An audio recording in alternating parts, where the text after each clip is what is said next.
우리 다 같이 서신 채로 하나님의 말씀 누가복음 11장 37절부터 44절까지 말씀 보도록 하겠습니다. 하나님의 말씀은 누가복음 11장 37절부터 44절까지 말씀입니다. 예수께서 말씀하실 때 한 바리새인이 자기와 함께 점심 잡수시기를 청함으로 들어가 앉으셨더니 잡수시기 전에 손 씻지 아니하심을 그 바리새인이 보고 이상히 여기는지라. 주께서 이르시되 너희 바리새인은 지금 잔과 대접의 겉은 깨끗이 하나 너희 속에는 탐욕과 악독이 가득하도다.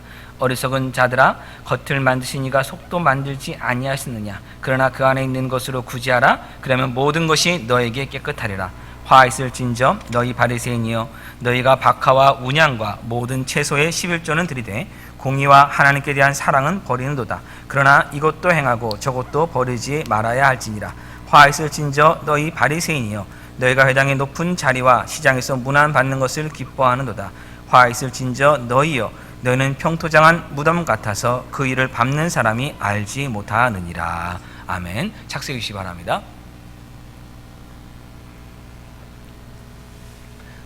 유대의 역사가 중에 요세푸스라는 역사가가 있습니다. 이 요세푸스의 기록에 따르면 헤롯 왕 당시에 바리새인들의 숫자가 한 6천 명 정도 되었다고 합니다.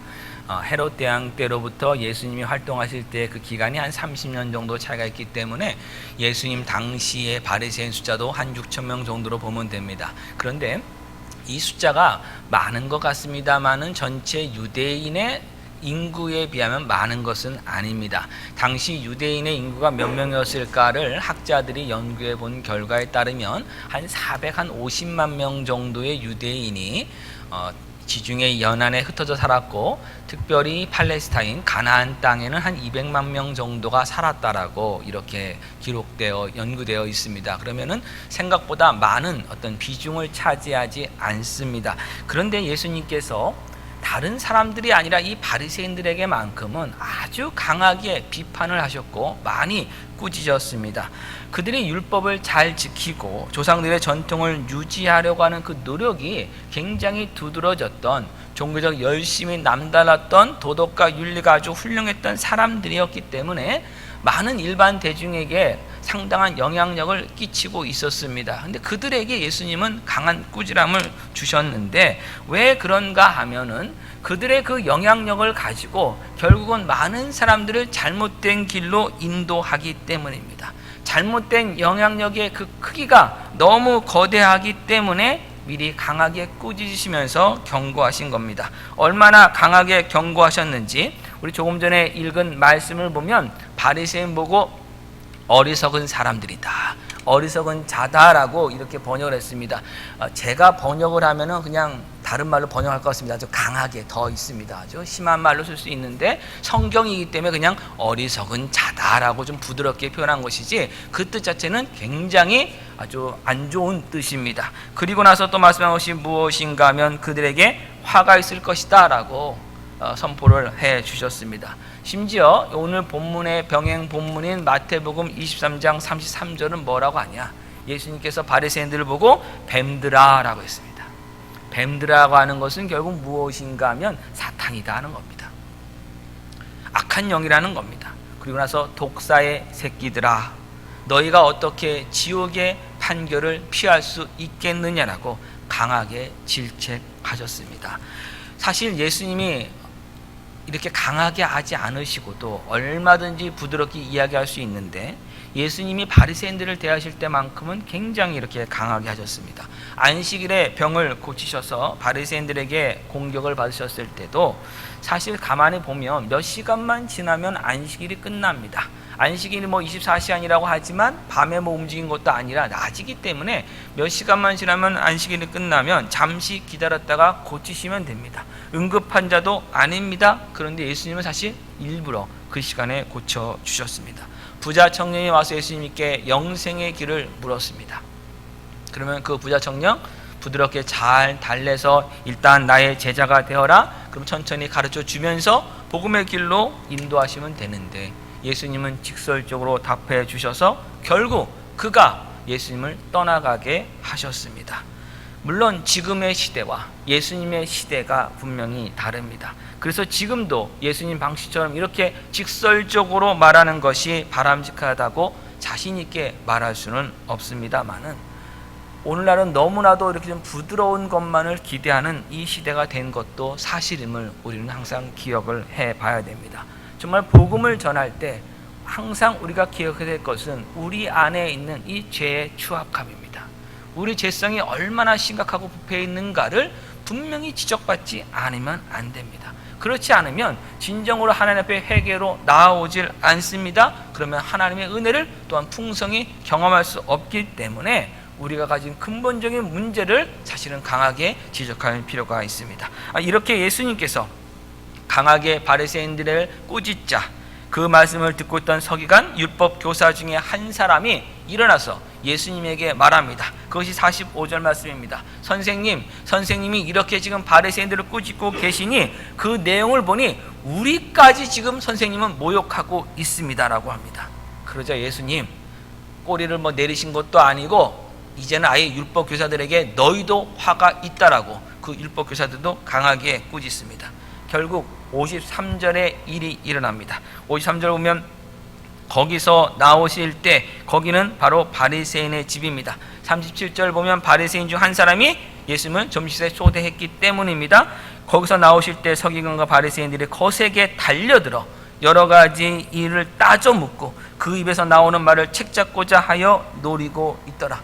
여러분, 따지는 것 좋은 건데 때로는 안 좋을 때도 많이 있습니다. 자기만의 방어를 따지는 것은 조금 자제할 필요가 있습니다. 진리가 선포되고 있는데 달려들어 지금 따지고 있는 사람들이 바로 이 서기관과 바리새인들이고, 말을 해서 꼬투리를 잡으려고 지금 나왔습니다. 공격을 하고 있는 것입니다.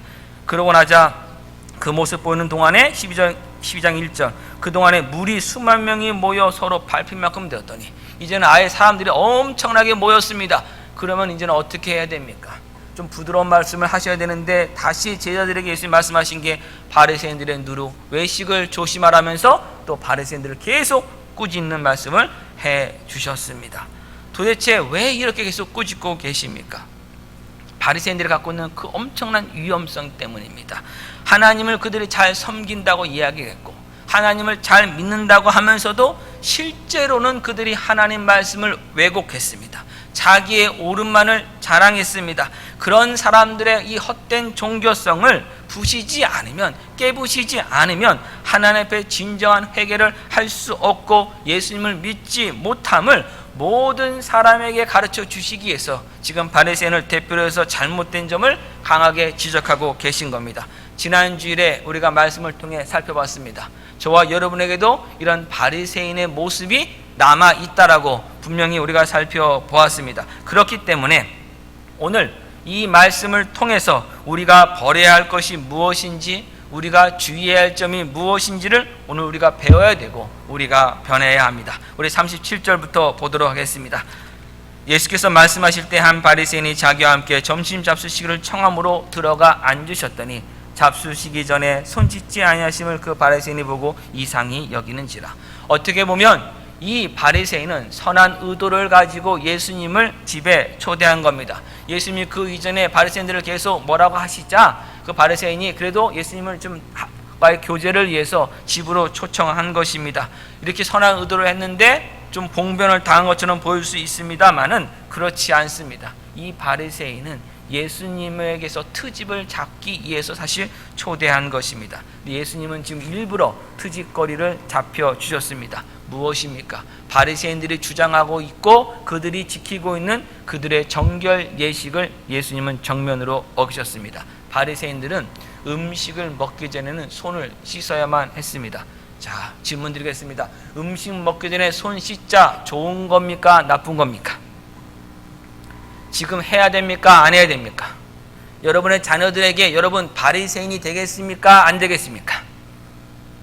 이 부분에서요. 음식 먹기 전에 손을 씻자는 이 면에서 여러분은 바리새인이 되겠습니까? 아니면 예수님처럼 하시겠습니까?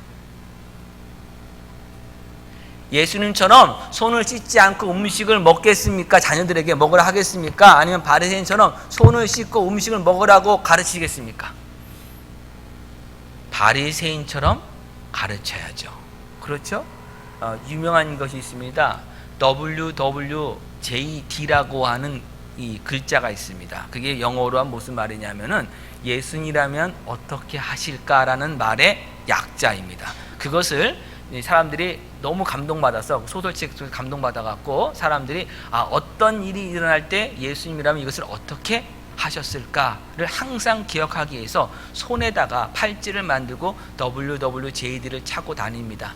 어떤 어머니가 자식에게 이 예수님은 어떻게 하실까를 계속 가르쳐 줬습니다. 근데 그 자식의 아들이 그 말에 너무 감동받아서 그때부터 모든 것을 예수님처럼 생각하고 예수님이 어떻게 하실까 생각하고 움직이기 시작했습니다. 근데 어떤 일이 벌어졌나 보니까 이 아들이 맨날 이 세상에 말하고 있는 문제 있는 사람들과만 어울리는 겁니다.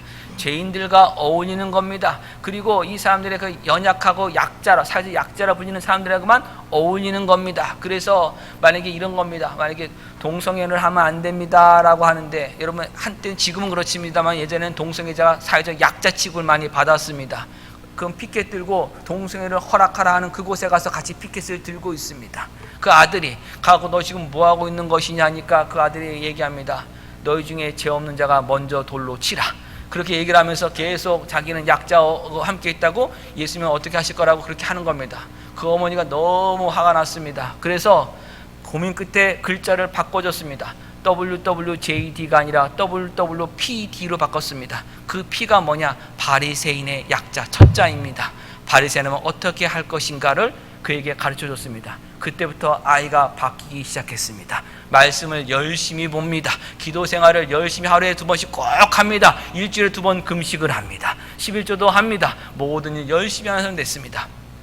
그래서 그 어머니가 하나님 앞에 기도하며 그랬습니다. 하나님, 우리 아이가 지금 제대로 된 길을 가고 있습니다. 여러분, 어떻게 보면 예수님이 지금 잘못한 겁니다. 음식 먹기 전에 손을 씻어야죠. 바리새인들이 오히려 옳은 겁니다. 그런데 중요한 것은 그것이 무엇이었냐면 위생상의 문제가 아니라 거룩하다고 하는, 바리새인 스스로 그들이 거룩하다고 하는 것을 다른 사람에게 보여주는 상징으로 손을 씻은 거예요. 이게 무슨 이야기인가 하면은, 율법에 따르면 부정한 것을 만지거나 부정한 것과 접촉을 하면 또는 부정한 사람과 어울리면 그 사람이 부정하게 됩니다. 이 세상의 삶을 살아가다 보면 밥 먹기 전에 자기도 모르게 부정한 것을 만질 수가 있다는 거예요.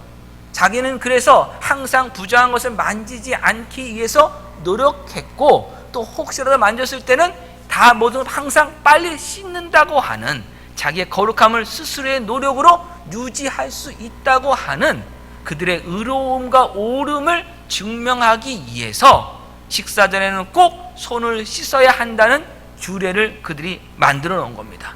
율법에는 식사 전에 손 씻으란 말 없습니다. 그들이 그냥 스스로 규례를 만들어 놓고 그 규례를 열심히 지키는 것을 자랑하고 좋아했던 사람들입니다. 그래서 예수님을 점심 식사에 초대한 다음에 예수님이 그들의 규례를 지키는지 안 지키는지를 유심히 살펴본 것입니다. 예수님은 그걸 아시면서도 지금 일부러 어기신 겁니다. 그러자 초대한 바리새인이 이상히 여겼다라고 우리말에 번역되어 있는데, 원문의 뜻은 뭐냐면 매우 놀랐다는 거예요. 어떻게 이럴 수 있느냐라고 아주 강한 반발심을 그가 보여준 것입니다. 그러자 예수님께서 말씀하신 것이 무엇입니까? 너희 바리새인들은 지금 잔과 그릇의 대접의 겉은 깨끗이 하지만 그 속은 지금 악독과 죄악과 탐욕이 가득하다라고 지금 꾸짖고 계신 겁니다. 여러분, 겉이 깨끗한 건 좋은 겁니다. 겉만 깨끗하게 하는 것도 얼마나 힘든지 모릅니다.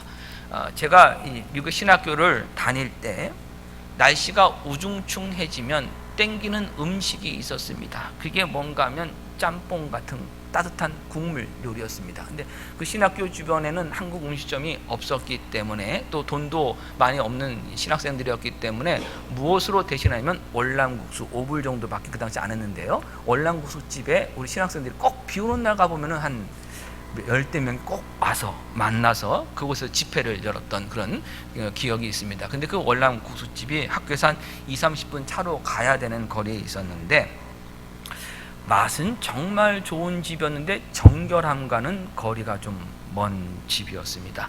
월남 남자분께서 서빙을 하셨는데 서빙하다 말고 잠깐 한가해지면은 바깥으로 나가셔서 담배를 한 대 이렇게 피우십니다. 그리고는 바로 끄거나 좀 들어오신 다음에 그 월남국수 나오지 않습니까? 그러면 이런 쟁반에다가 받쳐서 나오잖아요, 보통은요. 그렇게 하지 않습니다. 그냥 그 대접채로 갖고 나오는데 어떤 때는요, 손가락을 이렇게 안으로 집어넣어서 이렇게 갖고 옵니다. 조금 전에 뭐 했던 건데요? 담배를 폈던 것인데요. 그거 어느 누구도 따지지 못합니다. 신학생들의 기가 약해갖고 그 웨이터의 그 카리스마에 다 눌려갖고 그냥 조용히 이렇게 먹으면서 오늘 그냥 세상으로 뭐 밟았다는 심정으로 그냥 이렇게 먹었습니다. 그리고 그 집을 가자마자 신학생 한 일이 뭐였냐면, 월남국수 특유의 그 숟가락 있지 않습니까? 국물 먹는 숟가락과 요만한 쟁반이 있어요. 양 소스 같은 거 하는 거요. 거기에 꼭 보면 뭔가 묻어있을 때가 너무 많아요. 그래서 찬 물이 나오면 빨대로 이렇게 물을 뚝 올려갖고 삼투압시켜서 올려갖고 물을 딱 놓은 다음에 스포츠처럼 또 옆에 있는 냅킨으로 열심히 닦는 일들을 모두가 똑같이 했습니다. 그리고 음식을 먹었습니다. 나중에 학교에서 5분 정도 되는 거리에 월남국수가 생겨갖고 가깝다고 신났다고 갔는데 정말 깔끔한 집입니다. 근데 문제가 뭐였냐면 맛이 없어서 다시 지저분한 집으로 갔던 기억이 있습니다. 그래서 그걸 먹으면서 이 집이 깨끗하게만 하다면 얼마나 좋을까 했던 생각을 합니다. 근데 겉과 속이 다 깨끗하면 최고입니다. 그런데 여러분, 둘 중에 택한다면 속이 좀 깨끗하고 겉이 좀 지저분해도 참을만 합니다.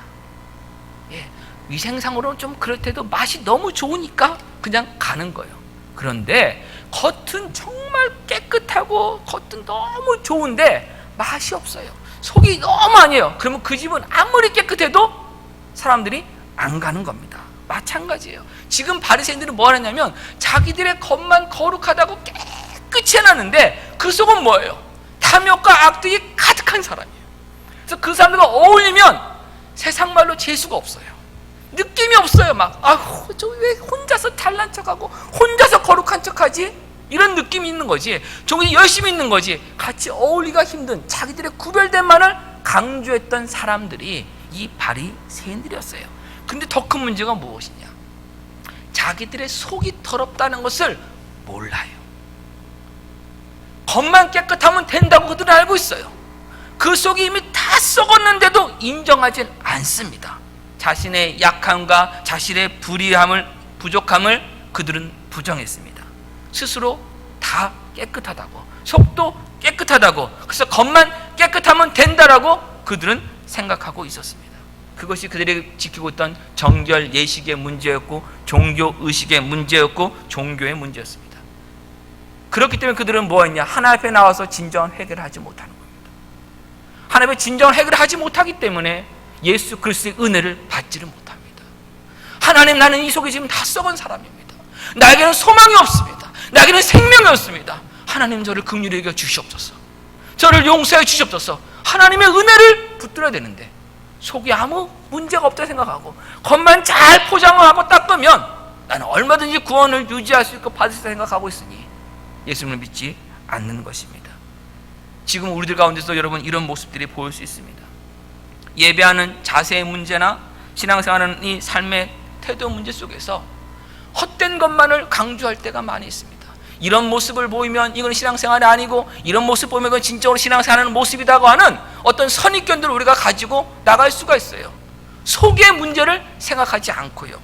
저는 우리 성도님들 중에서 몇 분이 예배를 마치시면 성경책을 차에 갖다 놓으시고 오시겠다며 잠시 사라지셨다가 식사하러 오시고, 식사를 또 마치시면 잠시 바깥에 나가셨다가 신교실에 돌아오셔서 커피를 드시는 경우를 종종 이렇게 보게 됩니다. 안 보는 것 같아도 다 보이는 위치에 있는 것 같습니다. 근데 한국에서 제가 남자만 있는 중학교와 남자만 있는 고등학교와 거의 남자만 있는 대학교와 남자만 있는 군대에 있었습니다. 그 잠시 동안 살았던 그분들이 어디에서 무엇을 하고 계셨는지 다 알고 있습니다. 식사 전 에피타이저로, 식사 후 후식으로 구름 과자를 드시고 오시는데 저는 그 모습을 보면서 정말로 솔직하게 강단에서 얘기합니다. 매우 감사합니다. 중고등학생 시절도 아닌데 반백년의 인생을 살고 있는데 숨어서 눈치 보며 담배를 피워야 하는데도 하나님 앞에 나오게 되는 이 설명할 수 없는 하나님의 이끌리심을 제가 보고 있기 때문입니다. 무슨 말인지 설교 시간에 다 이해도 잘 안 되고 때로는 너무 지루해서 졸리기까지 하고 더군다나 요즘처럼 계속 바리새인들의 그 위선을 얘기하기 때문에 계속 꾸짖는 설교, 잘못을 해결하는 이 설교 소리를 지르고 있는데도 불구하고 이 듣기 편하지 않는 소리를 내 돈을 주면서까지 계속해서 준비하며 주일 아침이면 나도 모르게 어김없이 성경책을 들고 교회를 향하여 나아가고 있는 이 설명할 수 없는 기적을 제가 눈으로 계속 보고 있기 때문에 저는 항상 감사합니다. 그렇다고 제가 계단 및 굴에 재떨이를 놓아드릴 수는 없습니다. 그냥 편하게 예배하러 오시면 됩니다. 몇 번이고 말씀드렸지만 담배 끊고 나서 예수님 믿겠다는 것보다 담배를 피더라도 예수님을 믿겠다는 것이 비교할 수 없이 좋습니다. 담배를 피더라도 천국 가는 것이 담배를 한 번도 안 피웠는데 지옥 가는 것보다는 상상할 수 없이 좋은 겁니다. 그리고 이런 말씀 드리면 혹시 괜히 담배를 피워도 된다는 자신감을 더 얻을까 하는 두려움을 때문에 걱정이 되기도 합니다만은 설교의 황태자라고 불리는 분이 있습니다. 찰스 스펄전 목사님입니다. 또한 강해 설교의 대가이자 제게 가장 큰 영향력을 주신 목회자 중에 한 분인 마틴 노이드 존스 목사님, 미국의 영적 대각성 운동가, 미국의 종교적 그 청교적 운동을 일으켰던 분 중에 하나인 조나단 에드워즈 목사님, 지금도 이분들은 우리들에게 큰 영향을 끼치고 있는데 이 세 분 목사님들의 공통점이 무엇인가 하면 당대 최고의 설교가였다는 점과 목회를 하면서 담배를 피웠던 때가 있다는 점입니다. 그렇다고 해서 여러분께서 아마도 우리 목사님께서 당대 최고의 설교가가 되지 못한 이유가 담배를 피지 않았기 때문이라는 그런 착각은 하지 말아주시기 바랍니다. 중요한 것은 그겁니다. 담배 피면 지옥 간다면서 그것을 신앙생활의 평가 기준으로 세워서는 안 된다는 사실입니다. 겉모습의 모습이 아니라 이렇게 하면 신앙생활 잘하는 것이고 이렇게 하면 신앙생활 잘못하는 것이라고 하는 그런 선입견적 모든 판단을 버리십시오. 구원의 문제와 술, 담배의 문제는 관계가 없습니다. 그러나 성화의 삶, 현재의 삶에서 하나님의 거룩하심으로 나아가는 이 변화되는 이 구원의 면에서는 술, 담배가 방해가 되는 것은 분명합니다. 그래서 여러분 예수 믿으시면서 기도하시면서 끊으십시오. 그것이 여러분의 신앙 발전에 믿음 성숙에 유익합니다. 그러나 그것을 끊지 못하다고 해서 믿음 생활을 하는 것을 포기하지 마십시오. 주님 앞에 나와서 계속해서 부르짖으면서 하나님의 크신 은혜를 기대하십시오. 언젠가 하나님이 내가 이것이 바람직하지 않다라고 생각하고 이것이 나의 믿음을 키워가는데 옳지 않다라고 생각한다면 하나님이 정하신다면 분명히 끊을 수 있게 하실 거라고 여러분 믿으시면서 하나님 앞에 계속 나오시기 바랍니다. 앞에서 말씀드린 이 세 분의 목사님 때만 해도 담배 해악에 대해서 지금처럼 알려진 시대가 아니었습니다.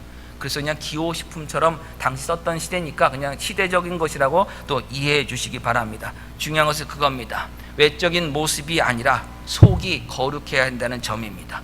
담배를 계속 피우더라도 속이 하나님의 성품으로 계속 지어져 가고 자라고 있는 것이 더 중요합니다. 지난주에 말씀을 들었는데 어떻게 보니까 이게 녹음이 안 되었다고 해서 다시 말씀을 드립니다만은 커피를 마실 때도 어떻게 하라고 그랬습니까 여러분? 누가 기도를 먼저 하고 먹어야 되느냐 그걸 신경 쓰기보다는, 그래서 커피 마실 때 기도해서 사람들에게 내가 이만한 믿음이 있다는 것을 보여주기보다는 커피를 마시면서 이어지는 모든 대화와 모든 행동과 일이 하나님이 기뻐하시는 일이 되어야 되고 대화가 되어야 됩니다. 그것이 더 중요한 것입니다.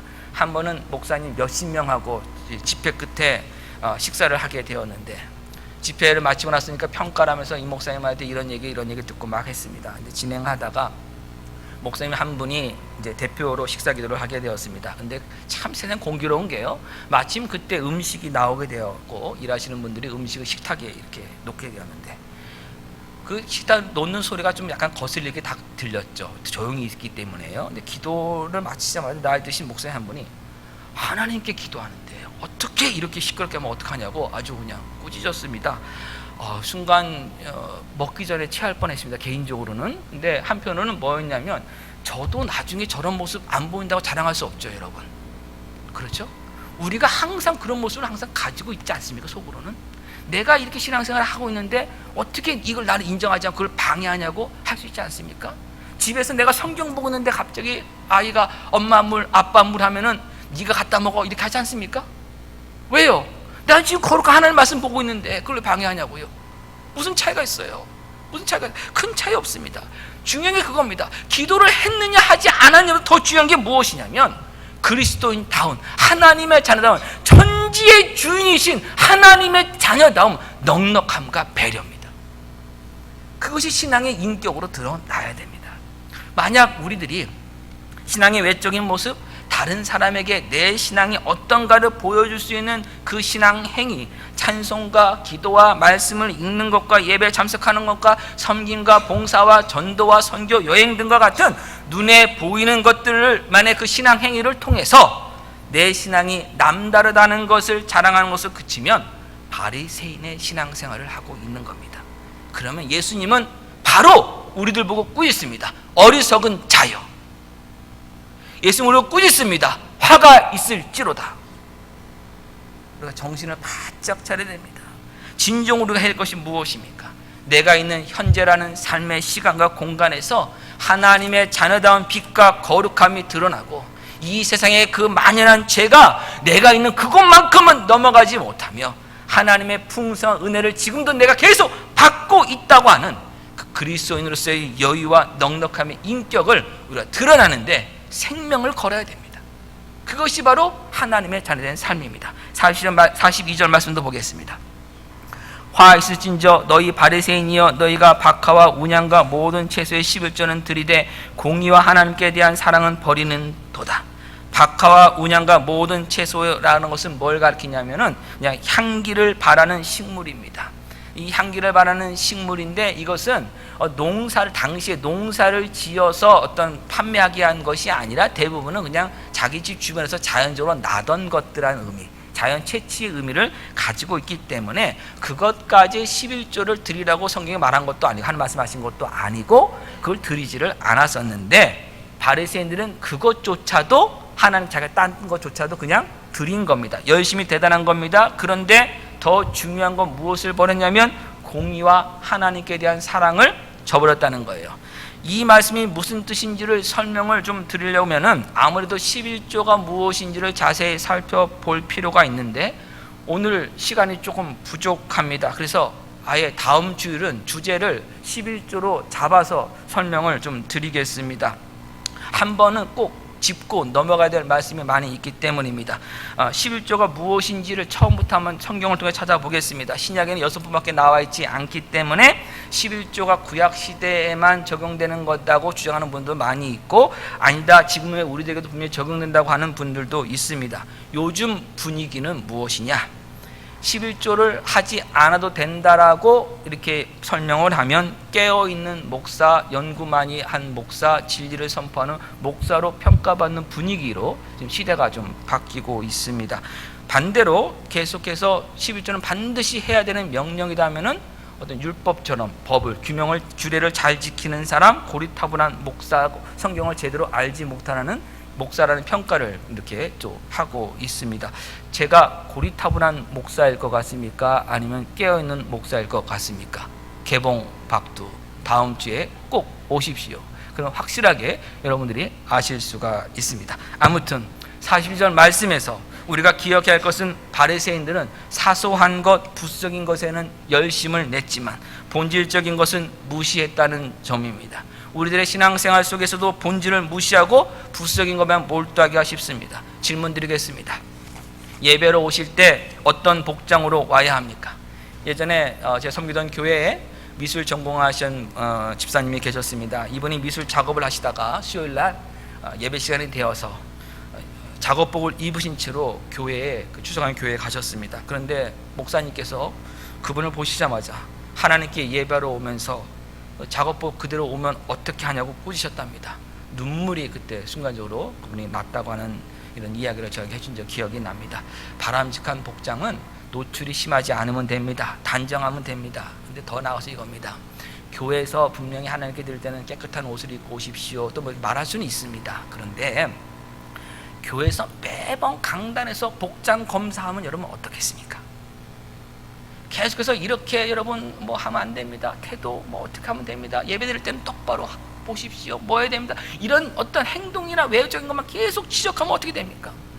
교회에서 선포해야 되는 메시지를 제대로 선포하지 못합니다.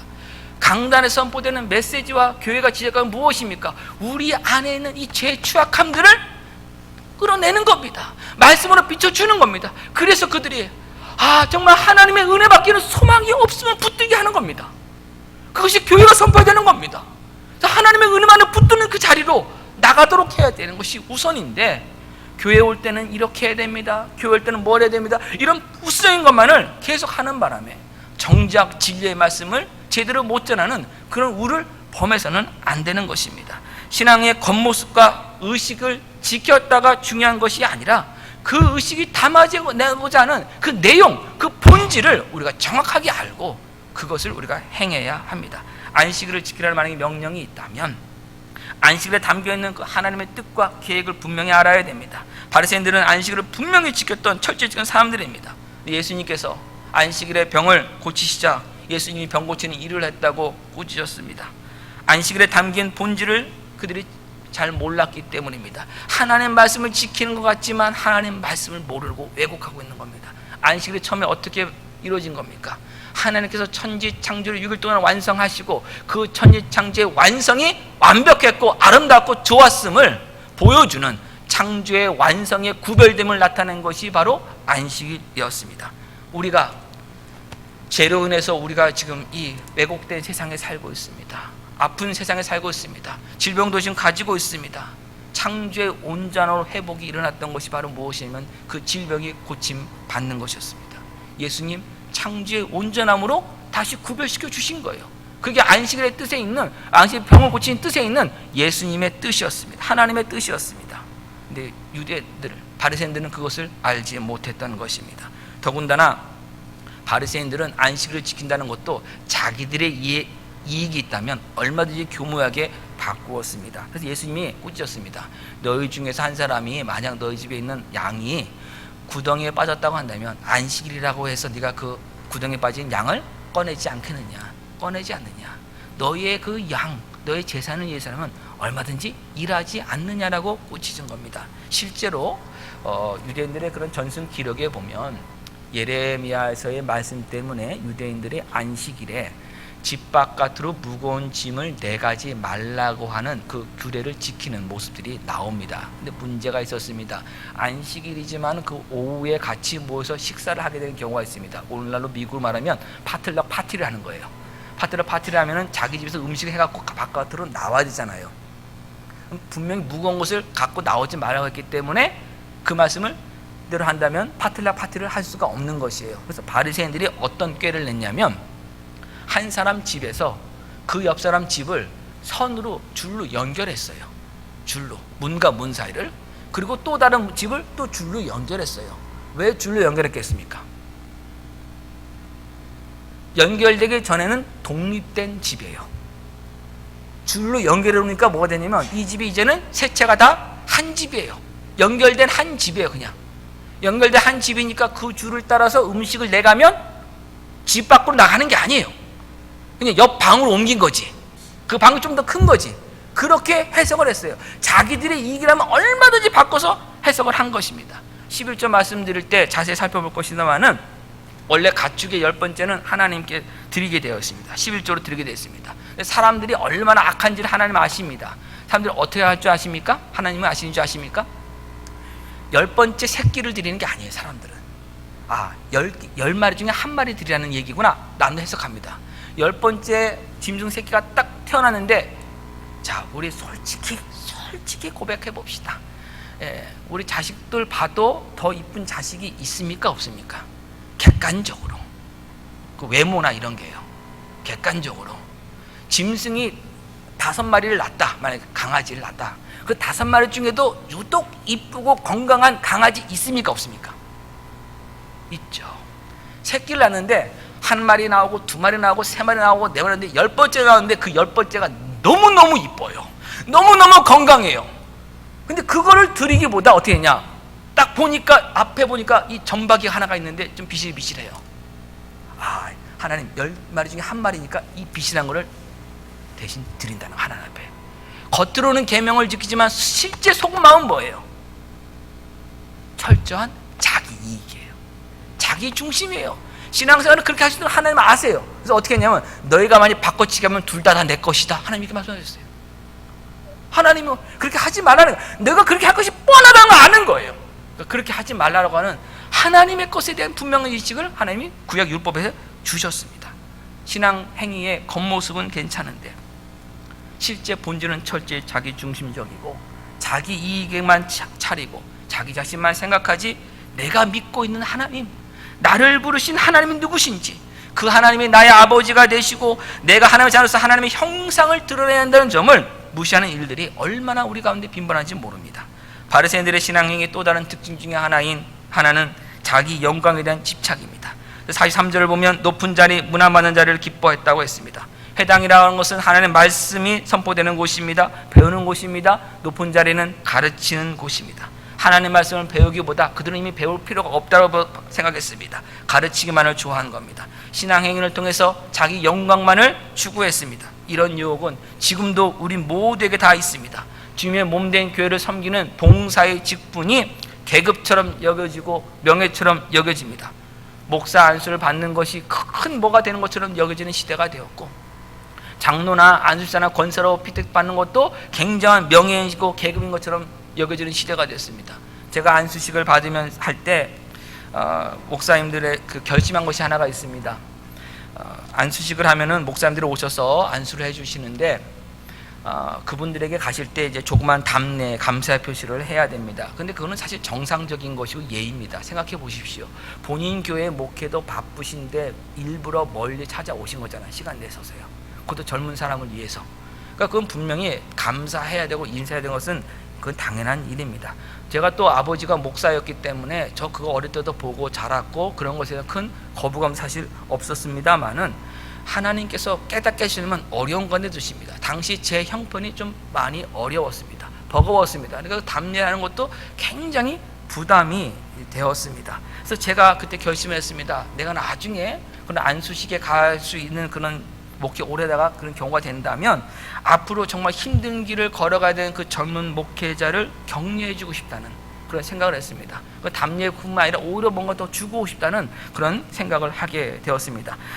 그리고 나서 안식 끝나고 났는데 이런 소리가 들렸습니다. 성도님들 가운데서 이런 소리가 들렸습니다. 뭐냐면 목사님 축하드려요. 괜찮습니다. 고맙습니다. 수고 많으셨습니다. 이분들이 저희 안수식을 위해서 찬양을 준비하신다고 밤에 나오셔서 몇 시간 동안 찬양 연습하셨고요. 음식 준비하신다고 토요일 날도 쉬지 못하고 일하셨던 분들이에요. 그 감사를 분명히 알고 있어요. 근데 그랬습니다. 목사님, 목사 안수하셨는데 한턱 내셔야죠. 그랬습니다. 당연한 거 아닙니까? 해줘야 되는 거 아닙니까? 이게 해줘야 됩니다. 그 감사의 표시를 해야 됩니다. 그런데 옆에서 또 한 분이 또 거듭니다. 목사님은 나중 되면 계속 얻어만 드실 텐데 뭐 젊을 때 한번 베푸신 것도 괜찮죠. 이렇게 웃으셨습니다. 틀린 말씀 아닙니다. 실제적으로 일어난 일이 뭔지 아세요? 목사님들이 모여서 식사를 하고 나갔는데 아무도 식사비를 안 내고 나갔다는 거예요. 왜요? 그래서 대접만 받다 보니까 다른 사람이 내겠지 하고 그냥 나간 거예요. 목사 한 분 다. 나중에 주인이 쫓아나왔습니다. 누가 내는 거냐고. 실제로 있었던 일입니다. 그렇기 때문에 정말 목회자가 먼저 됐을 때 겸손히 섬기는 거 좋은 일입니다만은 여러분 그 문제가 무엇인지 아십니까? 직분이 하나의 큰 명예가 되고 매우 좋은 것이라는 인식을 갖게 만드는 사실입니다. 그것을 우리가 좀 피해야 되는 사실입니다. 직분을 계급화시킬 수 있습니다. 직분을 명예화시킬 수 있습니다. 그래서는 안 되는 것입니다. 우리에게는 좋은 전통이 있다고 제가 들었습니다. 안수사님 되실 때 그분들은 뭔가를 내고 하는 것이 없다는 것을 분명히 제가 들었습니다. 여러분 그거 지키셔야 됩니다. 어떤 직분을 자가 세워진다면, 누군가가 집사님으로 세워지고 장로님으로 세워지고 이런 일이 있다면 그분들이 정말 주님만을 바라보고 하나님만 바라보고 예수 그리스도의 몸된 교회만 해서 더 열심히 섬길 수 있도록 나머지 모든 분들이 격려해 줘야 됩니다. 그것이 여러분 바른 것입니다. 마지막으로 바리새인들에 대한 예수님의 평가는 평토장한 무덤 같다라고 했습니다. 평토장이란 건 뭐냐면 그냥 무덤처럼 봉분을 만들거나 비석을 세우지 않고 그냥 일반 길가처럼 보였다는 거예요. 길가 밑에 그냥 무덤이 있었다는 겁니다. 들판처럼 보였다는 겁니다. 사람들이 그래서 얼마든지 그냥 걸어 다니는 겁니다. 문제가 무엇입니까? 율법에 따르면 시체는 부정한 것입니다. 자기도 모르게 그래서 시체를 밟고 가는 겁니다. 부정한 것을 밟고 가는 것입니다. 부정하게 됩니다. 바리새인들의 가장 큰 문제가 바로 여기 있는 것입니다. 자기 의로만을 보여주면서 이것이 바른 신앙생활이다라고 사람들에게 자랑했습니다. 그러자 사람들이 정말 이것이 제대로 믿는 거라 생각해서 그 길을 따라가는 거예요. 그럼 어떤 일이 벌어집니까? 바리새인은 이미 멸망에 가고 있는데 왜요? 하나님의 은혜를 구하지 않으니까요. 예수 믿지 않으니까요. 근데 그 바리새인 보면서 또 다른 사람이 또 다른 바리새인이 만들어지고 있으니 예수님 지금 꾸짖고 있는 것입니다. 정결 예식과 같은 종교 의식을 지키고 11조와 같은 신앙의 열심을 보여주면 하나님 앞에 얼마든지 내가 한 것을 가지고 설 수 있고 구원받을 수 있다는 잘못된 신앙관을 심어주면 여러분 그 영혼은 하나님 앞에 나와 진정한 회개하지 않습니다. 하나님의 은혜만을 구하지 않습니다. 붙들지 않습니다. 그러면 구원받을 수 없습니다. 근데도 구원받지 않았는데도 구원받았다고 착각하게 만드는 멸망길로 가고 있는 것이 바리새인이 했던 일입니다. 우리는 분명히 복음의 말씀으로 구원받은 사람입니다. 복음은 분명히 선포합니다. 우리는 우리의 행함으로 하나님 앞에 옳다 여김받지 못합니다. 행함으로 구원받지 못합니다. 우리는 오직 은혜로 구원받습니다. 예수님께서 십자가에서 우리의 모든 죄값을 다 치르신 그 은혜를 믿음으로 우리는 구원받습니다. 그 은혜 받은 증거가 행함으로 나타나는 것입니다. 겉으로 나타나는 것입니다. 거룩함은 여러분 바깥의 깨끗함으로 이루어지는 것이 아니라 거룩함은 성령 하나님께서 우리 속사람을 바꿔주시고 거듭나게 하여 주시고 예수 그리스도의 영 성령님이 우리 안에 거하여 주셔서 성령의 열매로 맺어지고 사람들이 그 열매를 보면서 하나님이 일하고 계심을 보며 하나님께 찾아 나오는 겁니다. 거룩은 속에서 시작합니다. 성령의 거룩한 열매로 나아갑니다. 그 길에 부름 받았습니다.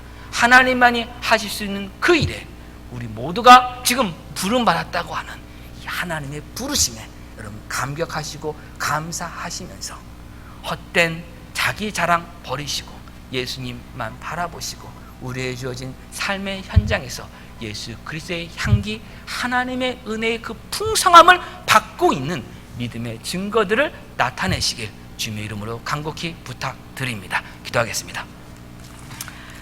하나님 은혜 주심을 참으로 감사합니다.